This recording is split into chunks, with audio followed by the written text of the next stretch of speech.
Hello，大家好啊！呢度係香港樂齡指南，你哋嘅退休生活小幫手。有興趣嘅話，記得 like 同埋關注返呢個頻道，有好多退休相關嘅資訊會一直分享俾大家嘅。咁今日就想分享下兩個朋友仔嘅故事，睇下過度保守嘅投資同埋主動管理自己嘅財富呢，點樣可以影響到退休嘅人生同埋資產值嘅。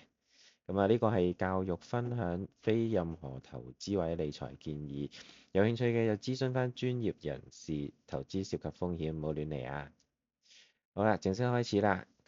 我哋有兩個朋友仔，一個阿 Kate，一個阿 Eden。佢哋50歲嘅時候呢，就各自有200萬嘅資產。計劃喺65歲退休，過一啲舒適嘅生活喎。根據 IFPHK 2024退休開支指數，單身人士嘅舒適生活指標呢，每個月其實需要25,000蚊左右。退休20年，即係65歲至到85歲，其實就總需求大約600萬左右嘅啫。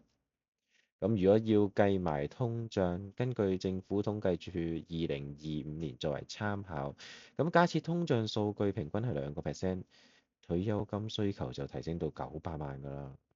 50歲至到65歲，香港人嘅而家平均收入大約喺3萬蚊左右一個月啦。即係話，假如佢哋嘅年薪係36萬，儲15%嘅話呢，即係5萬4一年啊。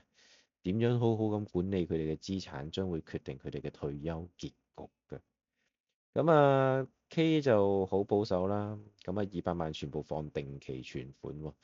根據呢個金管局2020至到2025過去5年嘅平均回報呢，定期存款有大約2.2厘左右。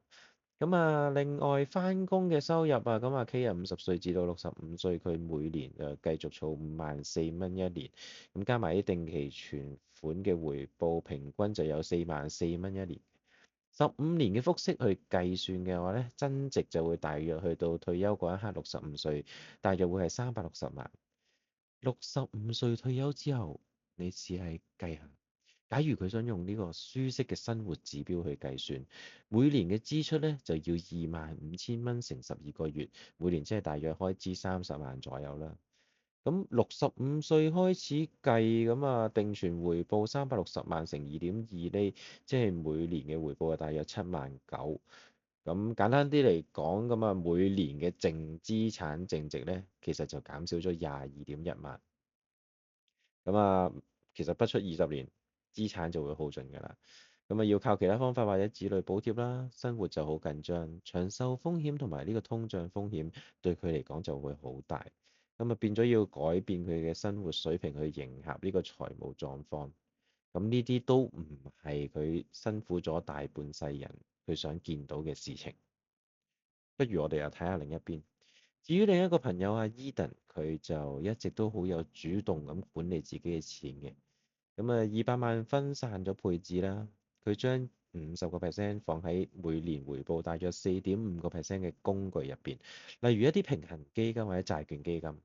30%放咗喺年回報5%嘅工具入邊，例如可能一啲藍籌股啊或者房地產信託咁樣。20%揸住啲現金啊或者超短期嘅一啲定期存款作為現金流，回報啊得1% 左右嘅啫。但係咁做嘅話呢，佢整體嘅組合平均回報呢，就大約係4.5厘。50歲至到65歲仲返緊工嘅佢，同樣地係儲5萬4蚊一年。但係加埋成個組合嘅回報4.5厘呢，其實佢就每年大約有9萬蚊左右嘅回報。15年之後65歲會發生咩事呢？其實佢就會增值變成咗大約452萬。65歲退休之後，同樣地，佢同阿 K 一樣，都想打算過一啲舒適嘅生活指標，都係每年支出大約係30萬左右。但係個故事就好唔同啦，佢嘅組合回報就係用緊452萬乘4.5厘，即係每年回報又大約有20.3萬。每年嘅資產淨值咧，只需要減少9.7萬。嗱，對比翻頭先阿 K，佢每年嘅資產淨值係減少緊22.1萬。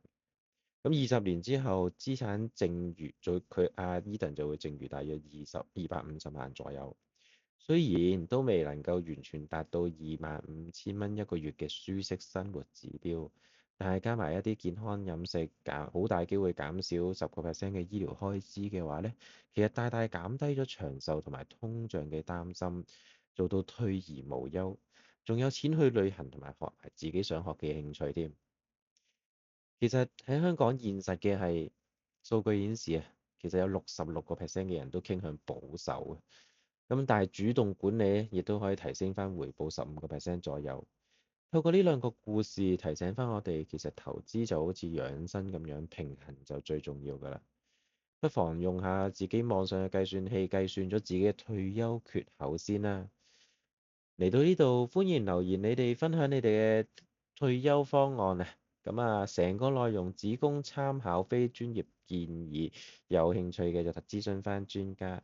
所有數據都係嚟自公開平台嘅。歡迎收聽，下次再見。